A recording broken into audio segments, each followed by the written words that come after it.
Welcome out to another episode of It's All Been Checked Before. This time, Albatross. On this episode of It's All Been Checked Before, some other stuff going on. Life's Gummy. Yeah, it's one of the newer things from us here, IABD. From the minds of Nikki Tells You How to Live Your Life's Nikki Smith, and It's All Been Done Radio Hours, Jerome Wetzel, comes a new weekly photo comic called Life's Gummy. Yes, every Saturday, read a new strip at IABDpresents.com. I think, didn't they just have their finale? Is that? I guess the one finale was like a month or so. Yeah, exactly. There you go. Yeah. So, but it's all out there. Go back and get it. We're into chapter 2. There you go. Follow the tribe of gummy bears on their adventures as they navigate the jungle of the living room, seek out wise elders at the top of the couch, and forage for food on a messy desk. All of our programming can be found at IABDpresents.com. And, you know I'm going to mention it, patreon.com/IABD. Go there, support us. Even if it's just with a $1 donation, you get benefits. You thought I was going to say bonus, but the more you donate, the bigger benefits you get, and the more we will love you. Also, the good, the bad, the geeky. Nick is back, bigger and better than ever. He's blowing out all the summer blockbusters and some of the non-summer blockbusters. Late night Mindy Kaling. He's got an episode on that. So he's back, working nonstop for you. The good, the bad, the geeky, or GBG is back, baby. This very long-running pop culture podcast has new movie reviews with hosts Nick Argenbright and friends. They break down everything you need to know with all their nerd cred and witty insight. Check them out. The good, the bad, and the geeky. They are not an Albatross on the IABD Presents Network, but this is Albatross on It's All Been Checked Before. Welcome out to another episode of It's All Been Checked Before. Your normals are here. This is Steven. This is Keith. Jimmy-Jerome. We're here to talk about Keith's favorite episode, Albatross. You joke, but I liked it by the end more than I thought I was going to. Through well... You may be alone in that opinion. Yeah. I don't know. I can't speak for Steven. You might have to, I guess. Well, I'm Steven. I thought it was terrible too. That sounded nothing like you. I don't know that it resurrected itself. I wouldn't say that it fully acquitted itself by the end, but it would at least... I would say it pulled out of the nosedive it was doing. Yeah. Would you? Okay. Well, it was sort of like it didn't exactly get back up to cruising altitude by any means, if it was ever there. Was it like a Boeing that sensors were off and it was flapping up and down, but it didn't totally crash and kill everybody aboard? We should joke about that. I'm sorry. I apologize. Though it was timely in the news. Let's start with the title, Albatross. Yeah. Not the Albatross, which would be more expected based on the series. Like, I thought it was missing a the. Oh, you're right, yeah. But as I watched it, I was looking up Albatross to see like what it means, because I was like, this feels tenuous and I don't think this quite fits. Oh, no. It doesn't fit. Not really. I guess it doesn't. It's like the harbinger that you wear around the neck when you're weighed down by guilt or whatever. I guess the idea was that, in theory, this had been weighing on McCoy for years, but there's nothing in the episode that indicates that. Exactly. Because he's even like, I didn't know this was a thing. But then he remembers his buddy, Coltai. Oh, I saved him. Do you remember all the people that died? How does this never come up before? Yeah, I mean, he took it very passively, which was very un-McCoy-like. Especially without knowing any facts. He just assumed he maybe did it. That was weird. And I guess if the episode had focused on his guilt, then Albatross would have been more appropriate. But because there was nothing at all. It'd be a much more interesting episode if it was dealing with McCoy's guilt about... But it would not work on a Saturday morning cartoon. Kids don't want to see that. Right. But they wanted to see this. In my mind, the novelization did do that more, but... Yeah. I thought it could have been called The Survivor, but that was already taken. Yeah, that's true. Coltai. Maybe Albatross is the name of one of the Coltai the ships. Survivor. Of course, the Albatross is from Rime of the Ancient Mariner by Samuel Coleridge. As you guys know. Yeah. Of course. I was going to say that maybe the Albatross is named one of the ships. It just didn't come up. I don't think so. And a better modern reference to that is "Oh Captain" by the band Slint. I highly recommend that song. Okay. So I'm looking over my notes, and I notice I have one positive note really early on, and then no more positive notes for the entire thing. Which one? What is yours? Good creature design, right off the bat. Yes, that is it. I had the same note. Individual differentiation. It was good to see some more weird aliens, and I thought they were cool. Well, the fact that not just the design, but that they did it all look alike, was very much appreciated. That was impressive. Wasn't the one's nostril just like the Starfleet insignia? Yeah. Because at this point, the Filmation guys are getting really lazy all of a sudden. Yeah, these were the dramas. I mean, Dramians. They were full of drama. I feel like that title was not a coincidence. It felt like a very Universe Journey title. Does anybody else have any positive notes, or are we done with the positives? Let me see. They went to 2 planets in one episode. I was trying to think of another episode. That's a positive. Oh yeah, I guess it could be. Maybe they're within the same system. It's not a negative. Yeah, that's true. I have 2 things. One that's kind of neutral. One that I didn't actually write down, but just the thing that I was going to say that was positive, or at least started to save it for me toward the end, was I liked the house-style medical drama kind of reveal of, we have a way to fix this. Whether or not it made sense to me fully, I can't really say, but I would say that I liked the form of what they were doing there, but they just took a long time to get to it, and it was kind of like, what's going on? I felt like it didn't make sense at all, and it was very much let's wrap this up with little pieces from somebody. It felt like the writer did not understand medicine or disease at all, and then tried to write a medical mystery. it felt like if I tried to do it without any knowledge. We'll come back to it, but the writer is very interested in the human body. I will say that, in anatomy. Really? We'll come back. That's just a little hang in there. We want to come back. Go listen to Oak Captain by Slint and come back. Okay. And I'll be talking more about that. It's funny you mentioned a TV show because I wrote down it's the worst Law and Order episode I've ever seen. Not that I've seen a ton of Law and Order episodes, but just... I mean, this could be a positive. This is where Robert Kirkman got the name The Walking Dead. I did Is write it really? that down. No. Oh, God. I had that written down. It could be. It's actually World of the Walking Dead, isn't it? Yeah, when they were talking about The Walking Dead, I was like... I went there too, Yeah. I had that, and I also had when they mentioned the Hall of Justice. I thought that as well. Yeah.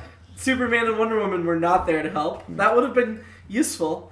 I mean, Keith just borrowed one of the old comic books from me that's the Enterprise crew teams up with Green Lantern, so it's possible. Which I think wasn't Ted Knight the one who did that on Ted Super Knight? Friends? Yeah, to go back to the Survivor. He did voices on the Super Friends. Okay, he but probably did. not as himself. He wasn't like, Right. wasn't like Scooby-Doo I where he think just he shows was up. the guy He's the connection. Meanwhile, at the Hall of Justice, I think that might have I'm been Ted Knight. No. That's not his voice. I never thought of it. I had never put it together until just now either.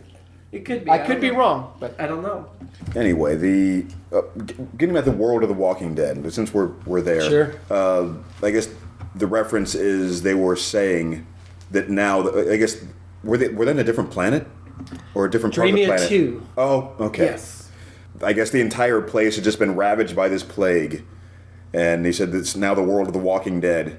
And first of all, he pointed out that it wouldn't leave behind flowers, but why wouldn't it? It's not like it shouldn't kill the flowers. In fact, it should be flourishing. Like, That's because they're overgrown untouched. with it. It's like Talking Head song, yeah. Oh, yeah. Also, so that was Koltai, the guy they found there? Yeah. Yeah. He's sort of like a plague zombie or something? Or was he wasn't a zombie. He was fine. Was he feral? I mean, can't he seemed remember. kind of... No. Oh, he didn't say why he stayed. He just said he was a survivor. Koltai was the old one that survived. The other guy that you might be thinking of? Oh, who's the guy that attacked? Yeah, he wasn't. He's just. I don't think they gave him a name. Oh, okay. There's Supreme Prefect and then Dramian Guard. the other guy on the planet. Yeah. Yeah. I don't think he was feral. They said he was. He just attacks stricken humans. with grief. Yeah, he was upset because he saw him and it looked like a human, and he blames the humans for the killing of his family and friends. I didn't get So he Kurt's attacked. idea that, it's Dremia 2, so everyone here is going to be exactly the same as Dremia 1. I'm pretty sure, just using our solar system as an example, when we find life on other planets, Like I Mars, doubt for they're going to example. look like us. When we Right. find life on other planets in our solar system, Right. Yeah. I'm not sure we will. Right, but that's my point, is if But we yes, do... if they had evolved on Mars, if They are saying there is ice on the moons of Jupiter. yeah, I assumed that when you said that they colonized another planet. That- People from that- And that would very make well be. sense, but the way Kirk was doing it was it's Dremia 2, so obviously they have to be... Yeah, I assume they had colonized it, but you're right. It could be, like Mars.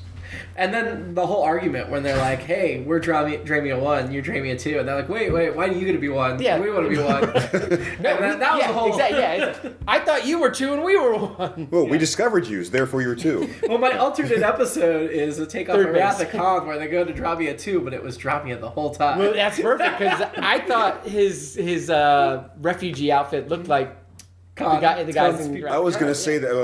Okay, so yeah, why did maybe this is the fashion part, but I mean, Yeah, let's do fashion. Fashion. Hey, where did he get his Wraith costume? Is what I was thinking. Like, Just rags. Yeah, different colors and rags. Yeah. but the same form basically as their other.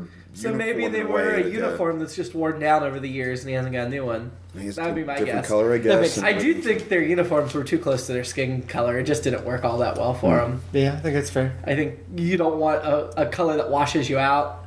Well, I think isn't that a fashion term? I'm not sure what I'm saying. It sounds like it should you're be. right. Well, the Aurora came through so often, and they were always their skin was changing color so many times. They couldn't really. Oh my god, they were. I wrote the Aurora equals Deus Ex Machina. Yeah, I mean, and I've never heard of Aurora changing skin colors when combined with the disease. Like, I know we haven't tested that, but that doesn't seem to make any logical sense. So it's just some like the Northern Lights or something in the space. That's all I could think of. The Aurora Borealis. That wouldn't have an effect. You know, you go to Alaska and get the flu and you turn blue, Keith. But isn't that like a reflection or something? Isn't that what I mean? Yeah, what but would an Aurora inside be the in- starship. I guess they should have given it another name, or explain why an Aurora in space would be different from an Aurora on Earth. It's a natural light display in the Earth's sky. Is what Wikipedia says an aurora is. So I guess a natural light display that occurs in space could still be called an aurora. I guess so. We've dealt with a lot of different clouds on our journeys, Sure. and so they should have just called it a cloud because clouds can do anything. Some of which are sexier than others. Nebula, the Mutara Nebula, masses. We'll get to that in a minute, Keith. the instruments, but That goes into that whole thing at the end where the disease just didn't make any sense. no, it didn't. I wish they could have come up with a scientific explanation for why it affected the skin color to tell you the different levels of how sick they are, which is also how we came up with our national level of security alert in America. And It was the same idea. I thought it was very odd that Uhura and Eric's and the commander, the Dramian, all turned the same shade of blue as white, like Kirk and Sulu. Like, why are they all the same shade? That didn't make sense to me. Well, yeah, I also thought it was It doesn't make sense. No, I was gonna. Well, pigments wouldn't work that way probably. Yeah. Anyway, but Right. I also thought it was really odd that Spock is half human, didn't get it, where Eric's and Dramian and humans, which are all very different, all got it. Yeah. Vulcans just have a natural... Well, they mentioned at the beginning, which was also strange to me. It sounded talking about the plague itself. They were saying something about it like affecting Vulcans primarily. It's sort of like an inverse of that. Maybe that was like the clue that it wasn't what they thought it was, and then like if Spock is immune to whatever it is, then it's not that, or Speaking of which, did McCoy actually figure anything out? Really? Is he the one that figured out the Aurora issue? Did Spock and Kirk? No, Kirk figured out the Aurora issue. McCoy just gave the And shots. Spock found the disease. Super Kirk, Super Spock. McCoy just administered the shots, which Chapel could have done. She was there. Spock is you probably have it in your lab, so can you point me to where that is? Thanks, Doc. To me, This is Chapel's last episode. that's disappointing. We don't see her again until motion picture. To me, it felt... it says Majel, credit only. Yeah, we saw her. We didn't see her. Yeah. It felt like the script was messed with by Shatner again, stealing a lot of things. Like Kirk being the one to solve the issue was That's awful. what I thought. Kirk being the one to run the transporter when Spock and McCoy were beaming back up because the whole crew was too sick, except Kirk, who was the first one that caught it. Well, and I thought about that when he comes back on the bridge to try to help and slinks down. I was like, oh, there's Shatner. But then Uhura lasted longer than him. I started to make a note, and then she slumped. But then he went down the transporter room and ran. Right. And then also at the beginning, he took McCoy's speciesist lines because the speciesism is supposed to be McCoy, and Kirk's the one who's like, kangaroo court, I've heard about your species' legal woes. So I just felt like this was a Shatner stealing people's lines. There's some good moments with Kirk's phantom hand covering his mouth and going, At the very end, the hand looked like well, before that, originally, when and then voguing. they had a good pensive moment earlier in the episode too, with him listening to facts and going, yes. I wrote the Dramian justice equals swift justice because they made a big point of that. They solve this stuff fast. And wouldn't it have been great had they got back to Dramia 1 and they're like, oh yeah, we already executed McCoy. Well, your investigation was meaningless. On Dramia, they take the constitutional right, the American constitutional right of a swift or speedy trial, right to a fair and speedy trial. They take it seriously. Yeah. The speedy part, not the fair part. Which reminds me, I would think you would have like watched more Law and Order. Him being. I always watched the law part, but I never watched the order part. God. I don't like order. I like chaos. Oh, God. It is guaranteed. I thought it was odd that the Federation approved the warrant for McCoy, but nobody informed Kirk. Well, I know the Federation and Starfleet are different. There's Like, so give many. the captain a heads up. There's so many weird things about that. First, future scrolls look like scrolls now. Well, that, and also I made the note. I thought it looked like a dildo, and I was like, what is it? Read this. I was like, oh, okay, it must be a screw. I thought it looked like a weird Phillips screwdriver, space Phillips screwdriver. But then he's like, well, why don't you read it, Kirk? It's like, you're right, Jimmy-Jerome. They're Dromians. They're Dromians. Like, well, why don't you read it rather than me read it? And then... It's pronounced Dramia, actually. Yeah. But still. How dare you! It's Exactly pronounced perfect. Dramia! So, I don't understand Dramian justice. They say it's swift, but was their plan just like, oh, we hope McCoy comes back. We hope McCoy comes back. We hope he comes... Because when he comes back, we're going to nail him. We got this thing waiting for him. We've been waiting 19 years. Yeah, I mean, why did they go and get him? Or do you think... If he slaughtered thousands or millions or whatever it was, why didn't they go get him? Or do you think there was a weird conversation when the Enterprise first came here, where there's a bunch of Dramians, whatever, huddled around the console and like, hey, this is Dramia. Is this the Enterprise? Yeah, it's the Enterprise. It's the Enterprise. Okay, shh, guys, come quiet. Okay, we need your help with, quick, what do we need their help with? We need your help with supplies. Guys, shh. It seems like people could have explained things a lot better. This episode would have been a lot shorter. Like, McCoy's just like, oh yeah, I dealt with this thing when I was on the planet a long time ago. Yeah, maybe it was me. I don't know. Things went weird. Yeah. Here's what happened. Right? Instead, he's like, what? I don't understand. Blah, blah.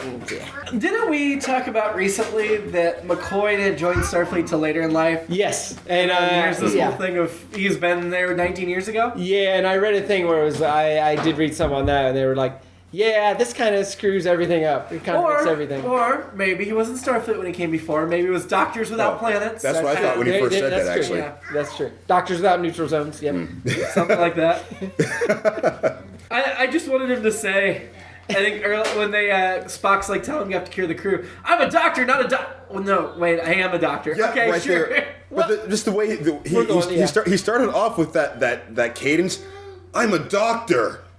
I'm a doctor. I feel like this happened He had to a couple remind weeks himself. ago, because I feel like, has he done that line in the animated series? I don't think have so. no idea. I feel like he started to. This is but the he never closest had. tease to it. It's like, I'm a doctor, not a... But no, it's just like, I'm a doctor. So I feel like I'm a doctor. like someone copyrighted that and then like, nope, you don't get to use it anymore. And then they bought it back for the movies. They're like, we're not going to, as with everything, Filmation was not, and whoever, we're not going to pay enough money.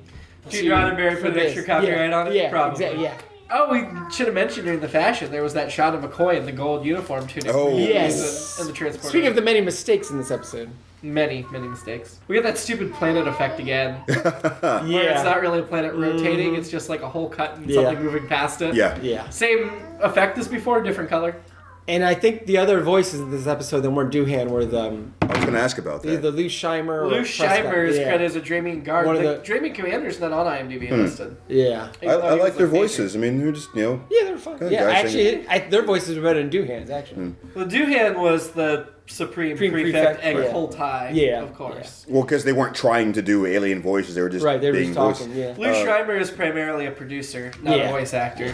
I thought that McCoy was better than usual in this one. I guess he had more to work with, more things to say. Toward the end, he got a little, I wooden, guess I but- didn't notice because his plot was so bad. Right. Yeah. Some good This reads. would have been a really great McCoy episode if they'd Would've done it been. right. Yeah. Why wasn't there a shuttle in the shuttle bay? That leads me to my. They were still in the garage. They were right in the room right behind the shuttle bay. Yeah. Yeah, they were working on it. That makes it, sure. I never did they even show shuttle bays in the original series? Oh, yeah. Oh, yeah. I guess I never. Really, of course. The Yeah. one was Spock's parents came over. The whole thing. You saw a few With that. times. Golly, so I just couldn't buy how he thought nobody noticed him sneaking aboard and the door just conveniently opened for him. Yeah. Like Kirk thought he was so clever, and the Dramian commander should have been like, "Why is that door open?" They're okay. why don't you open the shuttle bay door? And then hang something that says welcome. Dramians only. Dramians drink free till 8 o'clock. I don't think I've ever seen the shuttle bay open from the outside, though. Not in the original series, not in this, right? Oh, I don't know if we've seen it from the outside, but we've seen it open from the inside, so we know how it opens. Right. I mean, I'd completely forgotten, again, like the Spock's parents showing up. They had like at least a shot of somebody being in there. Original, or even Next Generation, I can't think I've seen it like from the outside, people going into it. I mean, it was a weird, wasn't expecting to be where it was. My guess is... Oh, really? Yeah, it was just sort of like... Oh, yeah, I guess I've just always, like, I've seen enough models and stuff, we knew where the shuttle bay was. Yeah. So it just opens up in the back. It's just the back of the ship. I like at one point, Sulu says, Captain, the radiation... They asked Sulu, hey, what's the radiation level? Intense. I missed that. Oh, my God. You should have said circus. Circus? Yeah, because it's intense. Yeah, right, exactly. Like, that would have been the next logical step, because it's like... Yeah, but maybe, to be fair, maybe their levels are that way. Like, nothing, not too bad. Let's get in there. Yeah. Intense. Shattered. We're dead. Yeah. Yep. I liked when McCoy said it's a jailbreak, which inspired the Thin Lizzy song, Jailbreak. That's the only reason I liked it, because that's all I could think of. I skipped over the thing with the feral guy, whoever he was. Oh. When he first attacked Kirk, he sounded like your Godzilla. From the... It does. Which probably sounded like the dragons that attack him every other Yes, they do. Yeah. The music in this episode. Oh, God. That, of course, is one of the... Yeah, there's like... The stingers every time the Enterprise just went by. For no reason. Were they new stingers? I mean, it seemed like they were the same ones. It was just like, why do we get in this? There was like 2 or 3 different ones at least. And yep. And then the bizarre comedic music at the end when you're like, we knew we were going to get to a real groaner regardless, and they were they were building that for like a minute. Yeah, just in like case you didn't know. Kick that music on like right now. We're going for it. And they're just waiting for it. It's like, okay, where's it? Is it? No, it's still going. Okay, what's going to happen here? If I'm ever in jail again, don't send that Vulcan to get me because just let me rot.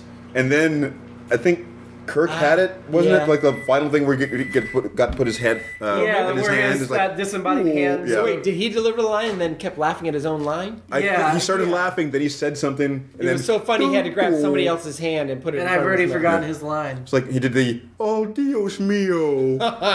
It's for the best that you forgot it, I think. The last note I had was I thought it was very, this never occurred to me before, but this actually applies to a lot of Star Trek, is the nerve pinch that Vulcans pinch. Oh, yeah. Apparently it's in the same space on every species. I had that written as, was that the first one of the animated series? I don't know if first in the animated. We definitely saw it in the original. Well, if he tried to nerve pinch the Horta instead of mind meld with it, then it would have at least not been in the neck area. Maybe that's why he had the mind meld with it, because he's like, I don't know where it's He just kept putting his hand different places and it wasn't working. No, I feel like we haven't seen it though in the animated series anyway. Maybe not. No, they're avoiding violence at all costs. Oh, yeah, that makes sense. We don't get the fight scenes in the animated series. My last note was I hinted at earlier. So the writer was, I think, Dario Fennell. I think that's right. You could be right. Dario Finelli. Finelli. So his one other credit I could find was for a movie called Scorpio 70. I see that. Which is a sexually explicit movie. It looks like it's sci-fi, but then when you read the synopsis or a review, it's really not. The tagline, the poster is, "Beware the female of the species, the sting is in the tail." Yeah. Which is really just a reference that, hey, there's a bunch of sex in this movie. Yeah. So that was my alternate episode, was it's a sexually explicit cartoon. And I know I'm disappointed Marianne isn't here, because with all this weird tentacle, like... Oh, God, yeah. The Dramians had, like, tentacle hands, sort of, like 3... They did it always, but they found regular hands weren't dramatic enough, so they got them all surgically changed to tentacles. And Ralph Bakshi would have put it together, who helped with one of the movies I've mentioned here before, animated movies, Heavy Metal. He also did Fritz the Cat. That was his X-rated one. Heavy Metal was, I think, just R. I have the other thing that sort of relates to you in the sense that I don't know if you would ever consider doing murder trials, but if so, you can always use the argument: a man who saves does not also kill. I mean, that's irrefutable. Yeah, the defense rests. Yep. Case closed. I get sorry. Yeah. Take saved out one your thing MD one card. time. He's a doctor. Moving on to rankings. Keith, you missed the last two, but we took the liberty for Bem of choosing the alien entity for you.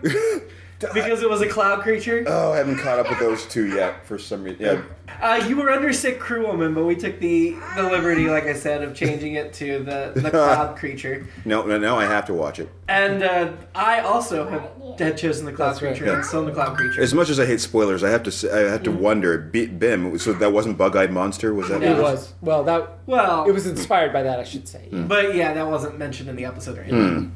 So, do you want to keep the alien entity cloud, or is there something in this episode that strikes your fancy? I have to go and watch the episode first before I can rightfully make a decision like that. So. Okay, well that's your assignment before next week. Just kidding, before the finale. Because next week you're going to have a hard time getting that done before that. I did not find anything else, so I'm going to stick with the cloud creature as well. Steven, you're still under Randy Bryce. Yeah, I like her. I'm sticking with her. Okay. I don't remember who she is, but I should. Oh, she was... No. What episode did she come in? Eye of the Beholder. But there was nobody in this episode that got your fancy, there was not. So... and then ranking this episode, obviously we're going to start at the top. Yep. Randy Bryce, she's... Oh, yeah. Yeah, it's a good choice. Let's start with the Practical Joker, because there was so much joking in this episode. Oof. That's one of the ones I haven't seen, right? That was last week's. Bem and Practical Joker, okay. Yes. Bem was very good, and we were talking about how we thought the season really turned a corner, and then we got to the Practical Joker, and then this. So, the Practical Joker was... Keith, since you don't have that for reference, right below that, the Magics of Megas 2. And then below that is... one of our planets is missing. Yeah. So the dude, well, again, I think you started us off right in the right range. Yeah, I think so too. The dude, Where's My Planet? I think this was worse than the Practical Joker. I do too. Which is fresh in Steven and I's minds. The Magics of Megas 2, I'm torn. Yeah, Keith, the one above Practical Joker is Ambergris incident. Although I think we're inclined to go ahead and put this below. But Ambergris incident was... The swimming one. Yeah, underwater. Even though this was in, 60s or 70s or whatever, I'm generally inclined to dislike the underwater trope anyway. This is going to be fairly low anyway, because it was just kind of an uneventful kind of thing. It was just, Like, there was a good idea for an episode, I think. It did not happen. So, do we want to put above or below Magics of Megas 2? I think I would put it below the Megas 2. Yeah, me too. Yeah, let's put it there. Right under Megas 2. Yeah. That seems similar fair. kind of thing, but a worse version of that. Yeah. Seems fair. Next week, we are at the penultimate episode of Star Trek The Animated Series. It's called How Sharper Than a Serpent's Tooth. It says the Enterprise runs into a being which once visited Earth and influenced the Mayan culture. You don't say. Another one of those. Did nothing start here? Its title's based upon King Lear, obviously. How sharper than a serpent's tooth is it to have a thankless child? This will feature Ensign Dawson Walking Bear, a Native American crewman of the Enterprise that was cut from another script. And then, this is the one written by a Native American. That's right. He appeared in a script called The Patient Parasites that was never produced, but this episode features him more prominently and gives him a personality. We should save these conversations for next week. So, we'll be back next week. How sharp is that serpent's tooth? Until then, live long. Go listen to Oh Captain by Slim on Spiderland. Don't die of plague. And prosper. It's All Been Done presents Who's Got the Time?